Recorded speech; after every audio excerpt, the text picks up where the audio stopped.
It is my opinion that you do not really understand the concept of banking. All the banks are broke. Bank Santander, Deutsche Bank, Royal Bank of Scotland, they are all broke. And why are they broke? It isn't an act of God. It isn't some sort of tsunami. They are broke because we have a system called fractional reserve banking, which means that banks can lend money that they don't actually have. It's a criminal scandal, and it's been going on for too long. To add to that problem, you have moral hazard, a very significant moral hazard from the political sphere. And most of the problem starts in politics and central banks, which are part of the same political system.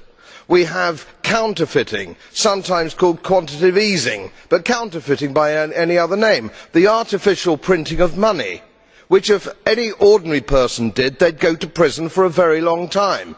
And yet governments and central banks do it all the time. Central banks repress the amount of interest that rates are, so we don't have the real cost of money. And yet we blame the real retail banks for manipulating LIBOR. The sheer effrontery of this is quite astonishing. It's central banks that manipulate interest rates, Commissioner. And plus, underneath all this, we talk loosely, in a rather cavalier fashion, do we not, about deposit guarantees. So when banks go broke through their own incompetence and chicanery, the taxpayer picks up the tab. It's theft from the taxpayer. And until we start sending bankers, and I include central bankers and politicians, to prison for this outrage, it will continue.